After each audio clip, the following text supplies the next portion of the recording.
Le mercredi 4 avril 2001, le commandant Massoud avait fait sa première et dernière visite à Paris.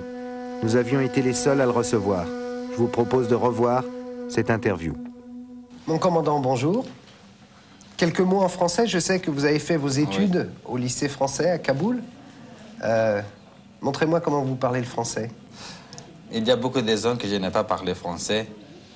C'est bien que vous parlez en français et je réponds en persan. D'accord. Alors, est-ce que vous trouvez normal qu'on parle plus de l'Afghanistan ici, en Occident, à cause des Bouddhas, de la destruction des Bouddhas, de Bamiyan, que de la façon dont on traite, par exemple, les femmes, dont les talibans traitent les femmes? Il était nécessaire d'en parler parce qu'il s'agit d'un crime contre la culture. Mais il faudrait certes parler davantage des douleurs qu'engendre l'oppression des hommes et des femmes afghanes, du peuple afghan tout entier, et surtout de l'oppression des femmes qui subissent une situation impossible. Quelles sont les interdictions les plus délirantes des talibans? J'ai vu par exemple qu'ils ne veulent pas qu'il y ait de colombes en liberté, pas de cerf-volant, pas de bicyclette, ou en tout cas pas de roue de bicyclette, parce qu'il paraît que ça permet de capter la radio ou la télévision. Finalement, on dit que ce sont des fous de Dieu, mais est-ce qu'ils ne sont pas juste fous tout court? Nous qui habitons en Afghanistan, nous voyons et nous entendons des choses qui nous surprennent, et nous nous demandons si ces talibans sont réellement afghans, s'ils ont vécu auparavant dans ce pays ou pas. Un exemple, voilà quelques jours, des jeunes gens ont subi des situations dégradantes parce qu'on leur reprochait d'avoir été coiffés à l'image d'une star de cinéma. Des barbiers et des coiffeurs ont été emprisonnés. Depuis l'invasion soviétique en 1979, vous n'avez cessé de vous battre, donc ça fait 22 ans. On vous doit d'une certaine façon la chute du mur de Berlin, la fin du communisme en URSS, avec la bénédiction de l'Occident. Alors aujourd'hui que vous voulez libérer votre pays, pourquoi personne ne vous aide? J'espère qu'il y aura des changements dans l'attitude de l'Occident et que l'Occident se trouvera dans l'obligation de nous venir en aide. Cependant, je crains que cette aide ne nous parvienne trop tard. Vous avez fait tout ce chemin de la vallée du Panjshir jusqu'à Paris et vous n'êtes reçu ni par le président Chirac ni par le Premier ministre Jospin. Est-ce que ça n'est pas un peu vexant? C'est le Parlement européen qui m'a invité et je suis donc en France parce que le Parlement se trouve sur le territoire français. Je n'ai donc pas de préoccupation majeure par rapport à la question que vous me posez. Sans l'aide du Pakistan, les talibans n'auraient jamais pu prendre le pouvoir chez vous, en Afghanistan. Mais le Pakistan est l'allié des États-Unis. Est-ce que c'est pour ça que vous êtes aujourd'hui en Europe et pas aux États-Unis? Il n'y a pas de doute qu'à l'origine, le Pakistan et un certain nombre d'autres pays ont soutenu les talibans. Mais la situation ne se présente plus de cette façon-là. Et comme je l'ai précisé, ma visite fait suite à une invitation qui m'a été adressée par la présidente du Parlement européen. Il y a 2 ans, l'ONU est intervenue au Kosovo. Est-ce que vous aimeriez une intervention militaire de ce type en Afghanistan? La question primordiale est la question de la paix en Afghanistan. Si l'ONU et le reste de la communauté internationale souhaitent sérieusement le retour de la paix, il y a d'autres moyens. Une intervention militaire n'est pas nécessaire. Pourquoi est-ce que vous dites sérieusement? Pour l'instant, ils traitent cette question un peu par-dessus la jambe.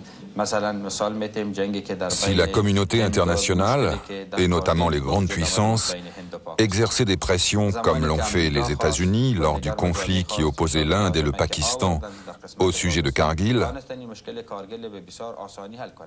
s'ils le faisaient avec la même détermination, avec la même intensité, alors ceci permettrait le retour de la paix en Afghanistan.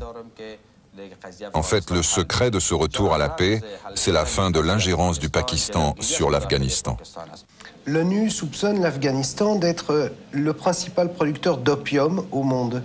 Vous confirmez ou pas? Absolument, c'est indiscutable.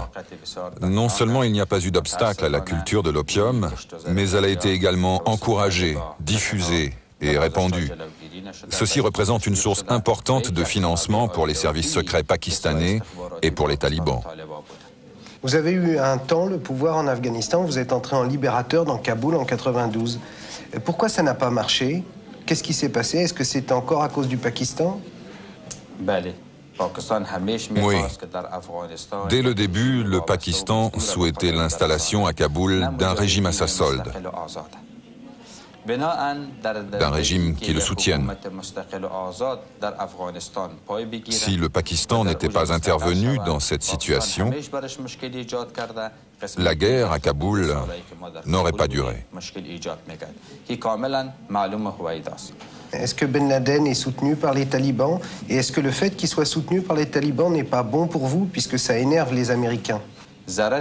Les mauvaises actions de Ben Laden énervent peut-être les Américains, mais ça coûte beaucoup plus cher au peuple afghan. Il y a entre 4 et 5 000 de ces combattants qui soutiennent les talibans, et évidemment l'argent de Ben Laden est utilisé dans l'intérêt des talibans. Quels sont vos modèles dans la vie? On dit par exemple que vous aimez De Gaulle, on vous compare aussi souvent à Che Guevara ou même à Bob Marley. Incontestablement, quiconque se bat ou s'est battu pour la défense de son pays mérite notre estime, et nous devons utiliser ses expériences et ses acquis. Bien sûr, le général de Gaulle a libéré la France, mais il a donné aussi des idéaux à d'autres combattants qui ont milité pour l'indépendance de leur pays. Est-ce que vous êtes marié et est-ce que vous avez des enfants? Naturellement, ça fait déjà quelques années que je suis marié et que j'ai des enfants. Combien? Quel âge ils ont? Qu'est-ce qu'ils font? Ils vont à l'école? Comment ça se passe? J'ai 6 enfants en bas âge qui vont à l'école, qui étudient. Dernière question, maintenant qu'on se connaît, est-ce qu'on peut se tutoyer? C'est mieux si nous nous tutoyons maintenant. Ok, merci. Merci. Ainsi se termine le vrai journal, mais évidemment pas le film des événements. À suivre donc dimanche prochain à 12h40 en clair sur Canal+. Et d'ici là, méfiez-vous. Bon, méfiez-vous de tout finalement. Allah 1, Jésus 0.